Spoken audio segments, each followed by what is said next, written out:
La journée de la femme est là pour mettre l'accent sur des discriminations et des interdits donnés aux citoyennes que sont les femmes. Et parfois, il est des combats que l'on mène sans trop le savoir. Il est des attitudes qui conduisent à régler individuellement des problèmes posés à d'autres.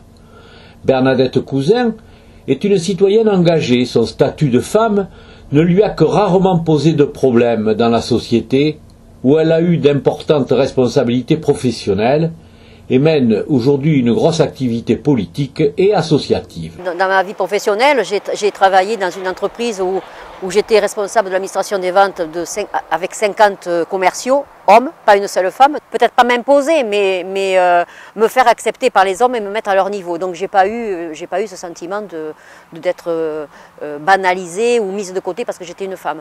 Après, seconde expérience, je suis tombée dans une entreprise de 85 employés, il y avait 5 filles.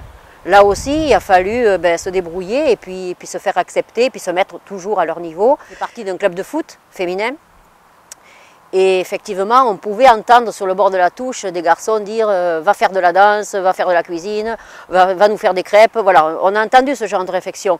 Mais bon, voilà, on avait notre équipe première masculine qui était toujours là. Et quand il y avait des petits mots comme ça désagréables, ils étaient là pour faire taire le public. Donc voilà, moi j'ai été un peu protégée, et je sais pas, c'est peut-être une chance, hein, mais c'est vrai que des femmes n'ont pas eu la chance de côtoyer les hommes aussi facilement que moi. C'est vrai que j'ai peut-être mauvais caractère, moi je dirais plutôt un fort caractère, qui fait que je ne me laisse pas impressionner par des hommes. Reste la dimension globale du statut et du droit des femmes.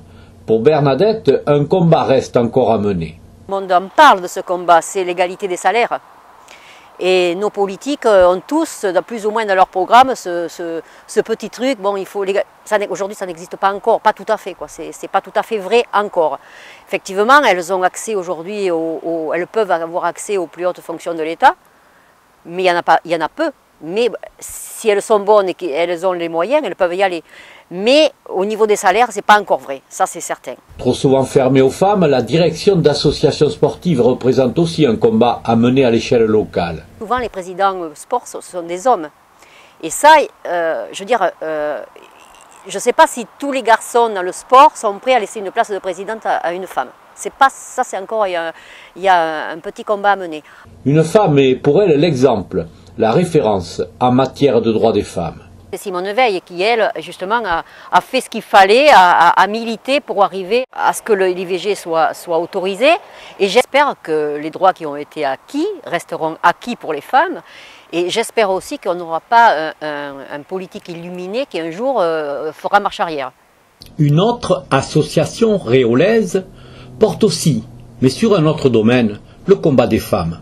Après, vous parliez de coup de cœur, effectivement j'ai un coup de cœur moi sur la Réole, c'est une association qui s'appelle Cuisine et Partage. Au départ, plus généraliste, l'association Cuisine et Partage fait bouger les mentalités au sein de communautés frileuses au regard du droit des femmes. Le but, c'était de travailler autour de l'intergénérationnel et l'interculturel. L'interculturel, on le travaille avec le club UNESCO.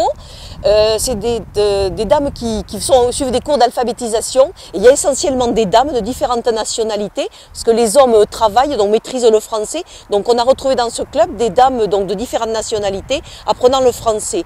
Et avec elles, on anime des ateliers cuisine, une journée de la soupe, voilà. Elles nous font des pâtisseries pour diverses manifestations. Et on a remarqué que le fait de s'impliquer et de leur donner des petites responsabilités, elles s'ouvraient un petit peu à l'extérieur au monde, elles prenaient un petit peu plus d'assurance. On les a vues évoluer effectivement, puisqu'on en parle souvent avec les dames là, du club UNESCO, celles qui leur donnent les cours. Elles s'ouvrent aux autres, elles prennent des initiatives, voilà, elles vont un petit peu plus de l'avant, elles s'ouvrent vers l'extérieur. Déjà, il y avait la barrière de la langue, mais en plus souvent, quand la femme est à la maison, élève les enfants, ne travaille pas forcément. Tandis que là, elles ont leur place, si vous voulez. Elles font quelque chose par elles-mêmes, pour les autres, qu'elles vont offrir, qu'elles vont, voilà. C'est complètement en dehors du foyer familial, en dehors du mari, puisqu'elles vont à l'extérieur et le mari n'intervient pas, quoi. La journée de la femme, non, je pense pas encore. C'est pas quelque chose qui les... voilà. Même s'il y en a qui se sentent un petit peu concernées, elles ont envie, effectivement, mais je dirais pas que la journée de la femme leur parle, quoi.